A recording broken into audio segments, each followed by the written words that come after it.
محترم بھائی دوستوں، یہ بھی سورت بڑی ہی عظیم الشان سورت ہے۔ اس سورت کے اندر اللہ تعالی نے دو لوگوں کے تعلق سے تذکرہ فرمایا ہے، جس میں یہ فرمایا ہے کہ اگر کوئی شخص صحیح راستہ چلتا ہے تو اللہ تعالی اس کو صحیح راستہ اور دکھاتے ہیں تاکہ وہ اور آگے بڑھتا جائے، اور جو برا راستہ اختیار کرتا ہے تو اللہ تعالیٰ اس کے لیے اور چھوڑ دیتے ہیں تو منمانی کر لے۔ پھر اس کے بعد اللہ تعالیٰ ایسی مصیبتوں میں ڈالتا ہے کہ وہ دنیا میں در بدر کے ٹھوکرے اور ذلیل و خوار ہو کر زندگی گزارتا ہے۔ اور اس میں اللہ تعالیٰ نے ایک چیز، ابو بکر صدیق رضی اللہ عنہ بہت زیادہ خرچ کرنے والے تھے۔ ابو بکر صدیق رضی اللہ عنہ کو اللہ تعالیٰ نے مال و دولت سے نوازا تھا، تو وہ یہ کرتے تھے کہ جو غلام ہوتے تھے وہ اپنے پیسوں سے خرید کر کے ان کو آزاد کیا کرتے تھے۔ ان کے والد صاحب بولے کہ ابو قحافہ نام تھا، انہوں نے کہا کہ تم ایسے غلاموں کو، نکمے لوگوں کو تم خرید کر کے لے کر آتے ہو، کیا فائدہ اس سے؟ ارے تم ایسے غلام کو خریدو جو طاقتور ہوں، جو کام آج سے ہمارا فائدہ ہو۔ تو انہوں نے بڑا اچھا جواب دیا کہ ابو جان، میں یہ جو کر رہا ہوں یہ میں صرف اللہ کے واسطے کر رہا ہوں، میں اپنے فائدے کے لیے نہیں، میں اپنی بگڑی بنانے کے لیے کر رہا ہوں تاکہ اس کا اجر مجھے اللہ کے یہاں ملے۔ اب اللہ تعالیٰ یہاں پر بھی جیسے دیگر صورتوں میں ہم پڑھتے آ رہے ہیں کہ واو جب آتا ہے پہلے تو قسم کے لیے آتا ہے، تو یہاں پہ بھی اللہ تعالیٰ قسم کھا کے کہہ رہا ہے کہ واللیل اذا یغشا، رات کی قسم جب وہ چھا جائے، والنہاری، اور دن کی قسم اذا تجلی، جب وہ روشن ہو جائے، وما خلق الذکر والانثی، اور اللہ تعالیٰ نے ذکر اور انثیٰ یعنی نر اور مادہ کو پیدا کیا۔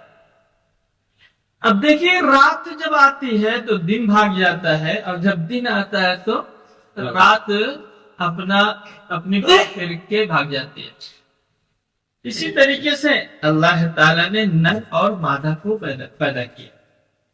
اللہ تعالیٰ سورج نکالتا ہے تو سورج کی روشنی میں دنیا بھر میں لوگ پھیل جاتے ہیں اپنی روزی روٹی کے لیے، اور گناہ بھی ہوتے ہیں، تو جو دن میں گناہ کرتے تو صاف دکھتا ہے۔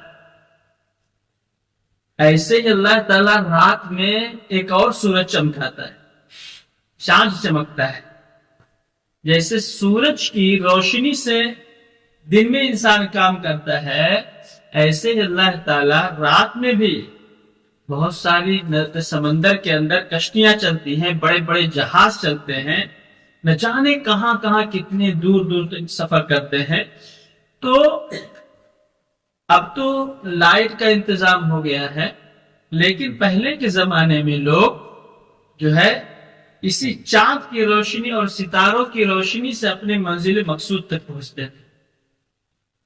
تو اللہ تعالی رات میں چاند کو چمکا دیا اور وہ ستارے چمکتے ہیں، اس میں بھی کوئی انسان بچ نہیں سکتا۔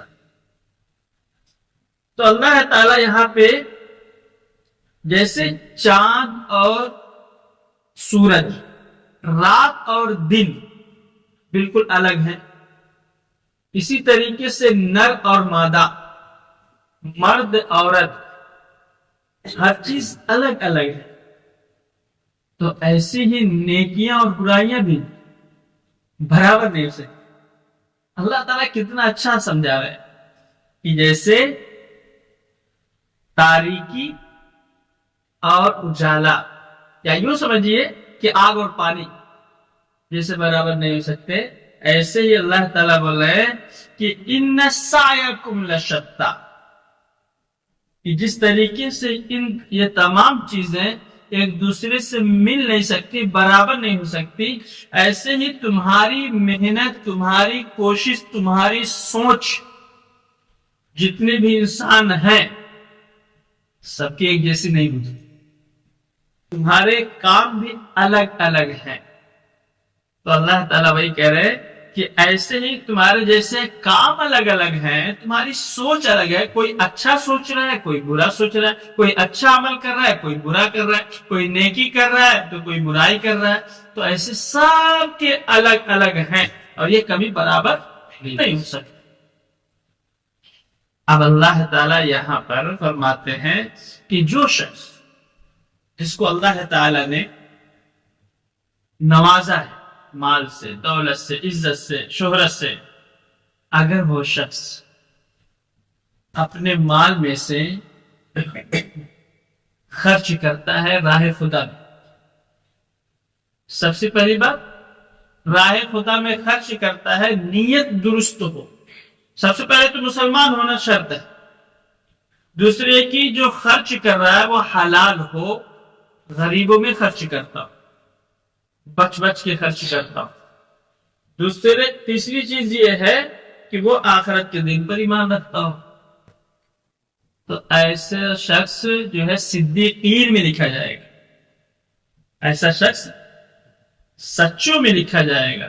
جیسے تجارت کرنے والے اگر ایمانداری سے اپنا کاروبار چلائے تو اللہ کے رسول نے فرمایا کہ ایسے لوگوں کا حشر، ایسے لوگوں کو اللہ تعالیٰ قیامت کے دن نبیوں کے ساتھ اٹھائے. کتنا بڑا مقام. لیکن اگر بےایمانی کر کے جھوٹ کر کے کریں گے تو پھر اس کا جو ہے انجام اور نتیجہ بھی برا ہو. تو اللہ تعالیٰ فرماتے ہیں فَأَمَّا مَنْ أَعْطَى، تو جو شخص دے، خرچ کرے راہ خدا میں، وَاتَّقَى، اور بچ کے، یعنی خرچ تو کر رہا ہے لیکن دکھا کے کر رہا ہے. حج تو کرنے جا رہے ہیں لیکن حج کرنے جا رہے ہیں تو پورا ویڈیو بنا رہے ہیں. وہاں پہ حرم میں پہنچے، کعبہ پہ ہاتھ رکھ کے دکھا رہے ہیں پوری دنیا کو. تو یہ کیا ہے مطلب؟ ارے تم اللہ کے واسطے کرنے گا، تم دنیا کو دکھا رہے ہو، پھر فائدہ کیا ہوا تم اتنا پیسہ خرچ کر کے گئے. تو وہی اللہ کہہ رہا ہے وَاتَّقَى، اور تقویٰ ہونا چاہیے، بچ کے رہنا. اس کے اندر ریاکاری نہ. آپ اتنی بڑی نیکی کر رہے ہو، اللہ کے راہ میں خرچ کر رہے ہو، لیکن تم دنیا کو دکھا رہے ہو. اس کا مطلب تم اللہ کے واسطے نہیں کر رہے. وَصَدَّقَ بِالْحُسْنَى، اور تصدیق کرے بالحسنى، کس کے لیے؟ آخرت کے دن پر، یا دین کو سچا مانے. بالحسنى بہت بڑی چیز ہے. جنت کا ایک نام یہ بھی ہے جس کی معنی ہوتا ہے بیوٹی کے، نہایت خوبصورت. للذین احسنوا الحسنى وزیادہ. اللہ تعالیٰ دوسری جگہ فرماتا ہے کہ للذین احسنوا الحسنى، جو اچھے لوگ ہیں ان کی اچھائی جنت کے لیے. جو اچھے لوگ ہیں، جو نیکیاں کر رہے ہیں، تو ان کا بدلہ بھی اللہ تعالیٰ جنت رکھے. للذین احسنوا الحسنى، اور تصدیق بھی کرے دین کو مانے. جو اللہ تعالیٰ نے شریعت بھیجی ہے اس کو سچے دل سے قبول کرے، تب جا کے اس کا یہ دینا قبول ہوگا.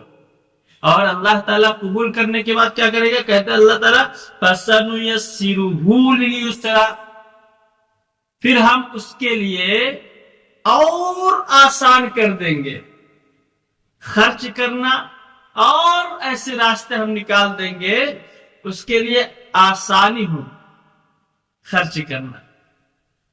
اللہ تعالیٰ اس کی مشکلات کو دور کرتا چلا جائے گا اور یہ دل کھول کر کے خرچ کرے گا. دوسری طرف اللہ تعالیٰ تو یہ تعریف کی ہے کہ جو شخص میرے راہ میں خرچ کرتا ہے تو ہم اس کے لیے راستے اور کھول دیتے ہیں، راستے اور آسان کر دیتے ہیں. دوسری طرف اللہ تعالیٰ مذمت کی ہے. ایک شخص کو اللہ تعالیٰ نے نوازا، مال دیا، لیکن بخیل بن گیا اور جب بخیل ہوتا ہے انسان تو اس کا دل سخت ہو جاتا ہے، اتنا بے رحم ہو جاتا ہے تو کسی پر ترس نہیں کھاتا. اس کا دل جو ہے کبھی کبھی ایسا ہوتا ہے کہ یہ دل جو ہے دل کا قلب اس کو کہتے ہیں عربی زبان میں. قلب کی معنی الٹنا پلٹنا. تو یہ دل جو ہے ہمارا عدلتا بدلتا رہتا ہے. تو جب انسان بخیل ہو جاتا ہے، قرآن پاک میں کہا کہ کل حجارت او اشد قسوہ، کبھی کبھی پتھر سے بھی زیادہ سخت ہو جاتا ہے. مانی سی بات ہے، اللہ تعالیٰ نے مال دیا تو تمہیں اس لیے نہیں دیا کہ تم دوسروں پر ترس نہ کھاؤ، دوسروں پر خرچ کرنے کے لیے. وہ بھی میری مخلوق ہے، میں اس کو غریب بنایا تاکہ تم اس پر خرچ کرو. تو یہ شخص جو خرچ کر رہا اس کو بھی نہیں خرچ کرنے دیتا. اتنا سنگ دل ہو جاتا ہے، اس کا اتنا سخت دل ہو جاتا ہے کہ اس کے سامنے اگر کوئی تڑپ تڑپ کے مر رہا ہو، اگر وہ پیاسا ہو بھوکا ہو، تو یہ اتنا بخیل انسان ہے کہ اس کو ایک چلو بھر پانی نہیں پلائے. کچھ بخیل اتنے ہوتے ہیں کہ زندگی بھر پیٹ کاٹ کاٹ کے رہے، اپنا بھی نہیں کھاتے. یہ سب سے بڑا بدبخت انسان ہے. ارے کما رہے ہو، کم سے کم خود تو کھاؤ، اولاد کو بھی کھلاؤ. پوری ٹرین میں سفر کر رہے ہیں، پیاس لگی لیکن 10 روپے کے لیے ایک بوتل نہیں لے، جا کے نل سے بھر کے پانی پی رہا ہے. تو وہی اللہ تعالیٰ یہاں پہ فرما رہے ہیں کہ وہ اما من بخیلا، اور جو شخص بخیل ہوا، واستغنا، اور بخیلی اس کو وہاں تک لے گئی کہ یہ اپنے آپ کو بے نیاز سمجھنے لگا. وہاں پہ آیا تھا نا، یحسب ان مالہ اخلدہ، مال سمجھتا ہے کہ یہ مجھے بچا لے گا. تو یہاں بھی یہ جو ہے لاپرواہ ہو جاتا ہے کہ مجھے تو اب کوئی کسی کی ضرورت نہیں، کسی کی ہیلپ کی ضرورت نہیں، مجھے اتنا اللہ تعالیٰ نے دے دیا ہے. تو اللہ کہہ رہا وَقَدَّبَ بِالْحُسْنَى، اور دین اسلام کی کوئی پرواہ نہیں. آپ ایسے لوگوں کو آپ لاکھ قرآن پاک کے دلائل پیش کرو، حدیث کی جو ہے کوئی بات کتنی بھی کوئی بھی حدیث پیش کرو، پیارے نبی صلی اللہ علیہ وسلم کی وہ تمام تکالیف کو، قربانیوں کو، صحابہ کرام کی قربانیوں کو پیش کرو، کچھ بھی فرق نہیں پڑتا. کیونکہ یہ ایسے لوگ ہوتے ہیں ان کے دل کے اندر دنیا بس جاتی. میں تو یہ کہتا ہوں منع نہیں ہے کمانے سے، خوب کماؤ، خون پسینہ ایک کرو، لیکن مان کو صرف ہاتھ تک رکھو، یہ دل کے اندر مت بساؤ. دنیا کو دور ہی رکھو. یہ دنیا جب یہ دل میں گھسے گی تو پھر دماغ خراب ہوگا. جب دنیا دل میں گھس گئی تو دل تو اس لیے ہے کہ اللہ کے ذکر کو بسایا جائے، لیکن جب دنیا دل میں بس جائے گی تو پھر اللہ کا ذکر کہاں بسے گا. وَقَدَّبَ بِالْحُسْنَى، اور بڑے طیش میں آ کے وہ دین اسلام کی باتوں کو اگنور کرتا ہے، جھٹلا دیتا ہے. تو اللہ تعالیٰ کہہ رہا ہے کہ ہم بھی اس کو ایسی سزا دیتے ہیں کہ فَسَنُيَسِّرُهُ لِلْعُسْرَى، تو ہم اس کے لیے مشکلات کھڑی کر دیتے، ہم اس کے لیے راستوں کو مشکل بنا دیتے ہیں، مشکلات کو آسان کر دیتے ہیں اس کے لیے، تاکہ یہ اور جو ہے آسانی سے تکالیف جھیلتا رہے، مشکلات میں پڑتا رہے. وما، یہاں بھی دیکھو آ گیا، وما یغنی، اور اس کو فائدہ نہیں دے گا، انہ مالہ، اس کا مال، اس کا مال اس کو کچھ بھی فائدہ نہیں دے گا. کب؟ اذا تردى، جب وہ جہنم کے گڑھے میں گرے گا. اللہ تعالیٰ کہہ دیے کہ دنیا میں بھی ایسے ذلیل رہا، ایسے لوگ کی کون مویلو ہے؟ معاشرے میں کوئی نہیں، وہ سب سے بڑا فقیر انسان، اس سے مانگنے من جانا مسجد کے لیے پیسہ، ایک روپیہ نہیں نکلتا اس کا.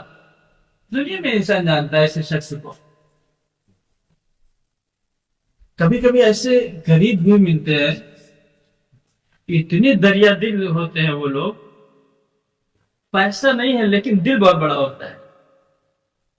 میں بنگلور میں تھا، بیچارے کچھ ایسے دلی کے لوگ تھے جو ہے پھیری کرتے تھے. مشکل سے مجھے لگتا ہے کہ 200-300 کماتے رہیں گے. ان کے بھی بال بچے تھے بہت سارے، لیکن ان کا دل بڑا، بہت بڑا دل تھا کہ کہیں بھی جاؤ فوراً جو ہے چائے پلاتے. ایسا نہیں، میں اس لیے نہیں کہہ رہا کہ مجھے چائے پلاتے، میں یہ کہہ رہا ہوں کہ مطلب دل کتنا بڑا ہوتا تھا اور اتنا آدر، اتنا جو ہے عزت کرتے تھے. یہ بھی بہت بڑی چیز ہے، اللہ تعالیٰ جس کو دیتے ہیں یہ بہت بڑی جو ہے چیز ہے. ان علینا للہدی، اللہ کہہ رہے ہیں کہ کسی انسان کی بس میں ہدایت دینے، ہدایت دینا، راستہ دکھانا، یہ ہماری ذمہ داری. اللہ تعالیٰ تمہیں عقل دے دیے، صحیح راستہ بتا دیے، یہ راستہ جنت کی طرف جائے گا، یہ راستہ جہنم کی طرف. اب تمہارے اوپر یہ جو ہے اللہ تعالیٰ نے منحصر کر دیا کہ تم کون سا راستہ اختیار کرو. وَإِنَّ لَنَا لَلْآخِرَةَ وَالْأُولَى، آخرت بھی ہمارے لیے ہے اور دنیا بھی ہمارے لیے. فَأَنذَرْتُكُمْ نَارًا تَلَظَّىٰ، اللہ کہہ رہا ہے کہ میں نے تم کو ایسی آگ سے ڈرایا جو بھڑکتی ہوگی. میں نے یعنی جہنم کی آگ شعلے مار رہی ہوگی. لا یصلاھا، اس میں نہیں جائیں گے مگر کون لوگ؟ بدبخت لوگ، جن کا دل سخت ہوگا، بخیل ہوں گے، بے رحم ہوں گے، جن کے اندر ترس کھانے کی تھوڑی سی بھی ان کے اندر یہ چیز نہیں پائی جائے گی. تو ایسے لوگوں کو اللہ تعالی جہنم کی بھڑکتی ہوئی آگ میں ڈالے گا. یہ کون لوگ ہوں گے؟ الذی کذب، جنہوں نے دین اسلام کو جھٹلایا. اتنا ہی نہیں، وتولی، اور ان کے سامنے قرآن پاک کی بات کرو، اللہ کی بات کرو، اور جو ہے نبی پاک صلی اللہ علیہ وسلم کی حدیث پیش کرو تو منہ موڑ لیتے. وَسَيُجَنَّبُهَا الْأَتْقَى، اور جہنم سے کن کو بچا لیا جائے گا؟ اتقا، جو متقی ہوں گے، پرہیزگار ہوں گے، حرام سے بچنے والے، حلال کو اختیار کرنے والے. اللہ کہہ رہا ہے کہ ایسے لوگوں کو ہم جہنم سے بچا لیں گے، اس کی آگ سے بچا لیں گے. الذی یؤتی مالہ یتزکا، یہ وہی ہے متقی جو اپنے مال کو خرچ کرتے ہیں، دیتے ہیں راہ خدا میں، دکھا کر نہیں بلکہ یہ پاک ہونے کے لیے. یتزکا، تاکہ وہ پاک صاف ہو جائے. جس طریقے سے ہم نہاتے ہیں، دھوتے ہیں اور پورا بدن کو غسل کرتے ہیں اور پورا ہمارا بدن جب میل سے صاف ہو جاتا ہے تو ایک طریقے سے بڑا سکون ملتا ہے. تو ایسے ہی مال کے اندر بھی میل ہے. اللہ کہہ رہے ہیں کہ مال کے اندر بھی میل ہے. تو مال کے اندر سے میل، جب زکوٰۃ نکالو گے، صدقات بھی کرتے رہو گے تو مال بالکل پیور ہو جائے گا، ایک دم صاف ستھرا ہو جائے گا اور اللہ تعالیٰ اس میں اور مزید ترقی دیتے چلے جائے. الذی یؤتی مالہ یتزکا، جو اپنے مال کو خرچ کرتے ہیں، دیتے ہیں غریبوں میں، یتزکا، تاکہ وہ پاک صاف ہو جائے. اس لیے نہیں دیتے. وما لأحد عنده من نعمۃ تجزا، اور اس لیے نہیں دیتے کہ ان کے پاس کسی کا کچھ احسان ہو تاکہ اسے بدلہ دیا جائے. نہیں، بلکہ وہ اللہ کی رضا کے واسطے. الا ابتغاء وجہ ربہ الاعلی، تاکہ وہ اپنے پروردگار جو بلند و بالا ہے اس کی خوشنودی کے لیے، تاکہ اللہ تعالی ہمیں ثواب دے. اس لیے وہ خرچ کرتے ہیں. اور جب یہ خرچ کرتے ہیں تو دنیا میں یہ خرچ کریں گے تو اللہ تعالیٰ اتنا ان کو دے گا کہ اتنا ان کو دے گا وَلَسَوْفَ يَرْضَى، اللہ ان کو خوش کر دے گا۔ اللہ تعالیٰ ہم سب کو بھی خرچ کرنے کی توفیق عطا فرمائے، راہ خدا میں دلوں خوب زیادہ اللہ تعالیٰ کے راستے میں خرچ کرنے کی توفیق عطا فرمائے، اور حرام سے بچنے کی توفیق عطا فرمائے، حلال روزی اختیار کرنے کی توفیق عطا فرمائے۔ وآخر دعوانا الحمدللہ۔